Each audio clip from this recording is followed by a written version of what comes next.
I'm here with Dale from Broken Hands, who's about to take the stage for a headline show in Boston Music Room. How are you feeling? Looking forward? Good, yeah, really happy, yeah. Yeah. Been a good run of dates, so this is the last one, so Yeah. the pinnacle. Ooh, you started off in Glasgow as well, didn't you? Yeah. How did that go down? Brilliant, yeah. Very gnarly on the Glaswegian crowd. Yeah. So, yeah, it's really good. It's good to be back up there. It's been a while. Definitely, yes. How does it feel to be back on the road? Because it's been 3 years, hasn't it? So it's nice. It's been obviously amazing to play. Yeah. But even better to be with our crew, our Yes. boys, get our road family back together and Yeah. just laugh the whole time. Really, it's been really good. That's so Good fun. nice as well. And Yeah. because you played with Band of Skulls earlier this year as Yeah, well, we didn't you? did, A month ago, wasn't it? Yeah, so it's only 2 dates, but it was just. I mean, that was the first time we played in 18 months. Yeah, so that was kind of like the return, wasn't it? So did it feel good to get back on the stage? Yeah, it's really, really good. It's a bit like, I hadn't really noticed how starved of stage we'd been until about a month before. Yeah. We were rehearsing, I was like, oh yeah, there's that thing we have to do occasionally. Yeah, do you know we're what I mean? hungry So, for this. Yeah, Like, it's yeah, really good. because you shared the stage with some amazing people like Blur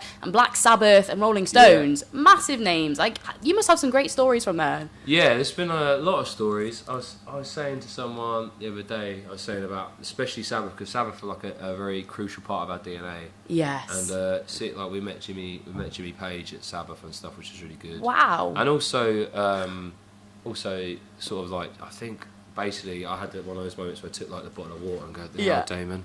Oh my Like that. I was like, gosh. oh. I was a bit fanboy, but I was like, hey mate, cheers. Yeah. Everyone needs water, so you're just being a good fan, right? Yeah, we were really lucky with all those shows because actually, if you've kind of fused all those acts together, it's probably what we are in a weird way. Yeah. I hadn't thought about that until like my uncle was saying to me, you're actually probably like all 3 of them pushed together. I was like, maybe. Yeah, maybe, yeah. Yeah. That's good. It's cool. 3 great bands to be like linked with, Yeah, isn't it? So we'll that's see. pretty cool. Yeah, we'll And see. signing with Atlantic Records as well. What a way to come back. How good is that? Yeah, really good. It's like big transition for us Yes. anyway. And yeah, it's been like the whole team, the whole family have been really welcoming to us. And it's not. I don't think if you're like, especially when I was like maybe younger and starting music in different bands and stuff, I thought, oh, what is it going to be like with a major label? course. But it's not been as you think. It's been a lot more sort of personable.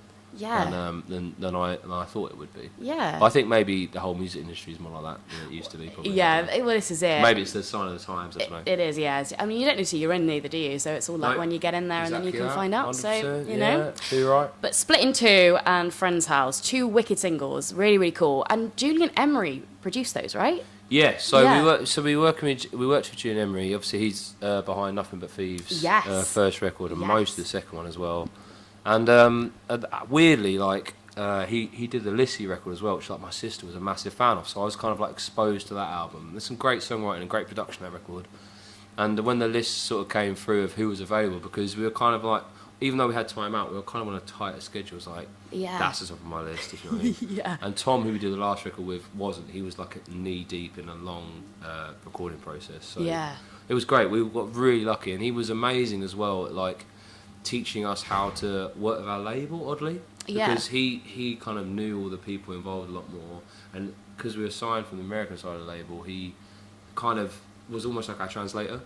So yeah, he was brilliant guy to work with. Yeah. Yeah, and it's great to kind of look at that side because you guys, I can imagine, are going to go down amazing in America. Like, Well, we'll see. Yeah, we've Yeah. only done like a few runs out there off the last campaign. But Yeah. that's how we found the label effectively. So Yeah. we can only take from that. Well, and that's assume it. it'd be And okay. America love rock, don't they? They do Yeah, love it. yeah, so. definitely. Anything with strings, they're like, big on it. Yeah, for they're all sure. for it. But Yeah, definitely, yeah, But sure. these 2 tracks had a bit of a darker turn to them. It seemed quite like a lot darker, these ones. And I like how Split in Two, you're going to go straight full fronted in straight away. And then you've got Friend's House that kind of like, it's quite Yeah. murky and leads you in quite nicely. Yeah, I think like those 2 songs were probably the most dynamically like in and out, like obviously big jumps in like volume. Yeah. That's kind of like a lot. It's definitely a backbone of what our show's about. Yeah. So there were obvious ones to release first from our end, and the label agreed, so that was really good. Yeah. But I think, they are quite murky, I guess. Yeah. I suppose only in reflection of playing them now recently have I realised like, oh, this is quite moody. Yeah. Do you know what I mean? But you know. But it's good vibe, like. But Yeah.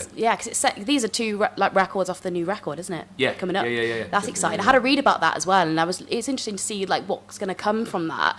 And you wrote about how it's kind of like an indecision inside, like an internal. Yeah, thing. massively. And I think that's Yeah. really cool. I think that's really interesting. Was it Yeah, quite nice I to think- craft some lyrics around that? Yeah, I think there's like Split in Two particularly. I think a lot of people, whatever age you are, wherever you're from, like you're kind of always forced. Oh, you've got to decide what you're going to do and what you want to be and all that sort of stuff. Yeah. And we were kind of a bit torn writing this record in a way because we were so starved of playing live. We were kind of, we desperately want to make something really heavy. But Yeah. the sort of life we're actually living day to day is so different to when we're touring. Yeah. So it's like actually it's more like sort of melancholic and sort of ambient, if you know what I mean. Yeah. So I think the whole, so not just sonically, so that kind of started a lot of conversations, and that kind of yearning to want to go out and sort of, not like, we're not the most Hellenistic bunch of people, but we do tear it up a bit. Like, Yeah. So Like kind of being a little bit away from that and sort of in the local Yeah. is sort of a bit different to Yeah. like, New York or whatever at like late o'clock. So Yeah. yeah.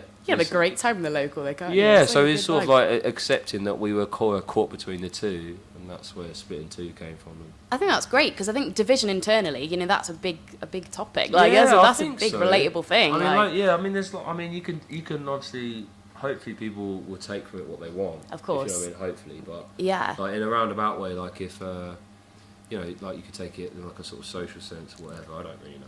Yeah. At the same time, I think everyone's got, even if you've only got like, say, if you're like, oh, I'm pretty much who I am, but Yeah. 5% of the time I'm that person. Yes. Like, even if you're like really bad, it's like, oh, 5% of the time I'm that person. Yes. Then you're still two parts. Oh, God, yeah. You kind of got to embrace the fact you're the same thing. No, yeah, that's it. No one's all one, are they? There's loads of Yeah. stuff going on inside. Yeah, So maybe, that's yeah. good, yeah. Yeah. It's interesting. I like how you had it was quite a lot of thought process going on as well because the videos, I love how they're matching, but different colours, but they're in the same kind of vibe. Yeah. Like, it seemed like quite a nice thought process went into so both we of them. started working with the artwork with a guy called Matt De Jong, who I think has worked actually on a lot of Atlantic record covers. And Amazing. we went to meet him like in the Bussy building in Peckham. We sort of sat down for the day and sort of talked about all the sort of like dynamics and stuff. And we were kind of into lenticular art where you see two different things that, if you like, so there's strips and you see either way and you can kind of embrace two images but they're the same Yes. visual. I love those, yeah. So like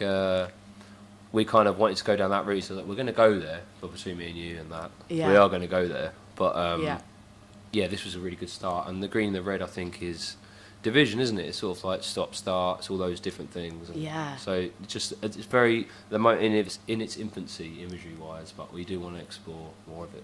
It's very exciting. Well, it's kicking it all off for 2019, so it sounds like it's going to be an exciting year next year. Yeah, it's been a good Keep your time of eyes year on. to release stuff. Absolutely, it gets people's taste buds ready for the Yeah, next year, right? exactly so that's that. good. Well, just to finish off, because you toured with Black Sabbath, you played with Black Sabbath before. Yeah. So if you could take one of your tracks back to the 70s, early Black Sabbath kind of era, of one of your tracks and record it, what one of your tracks would you take back to There's the 70s? one and track on the new record, which is called Wrong Track, ironically. But it's like when we were recording, it's like, oh, it sort of is a nod to Sabbath. Yeah. But at the same time, it's sort of like if this was, because kind of like we want to make modern records. Yes, of you know, course. like we don't want to, like, as much as I absolutely love any of those records from like anything from the 50s forward. We're all massive like fans of the evolution of music, but that record should have been recorded exactly like that.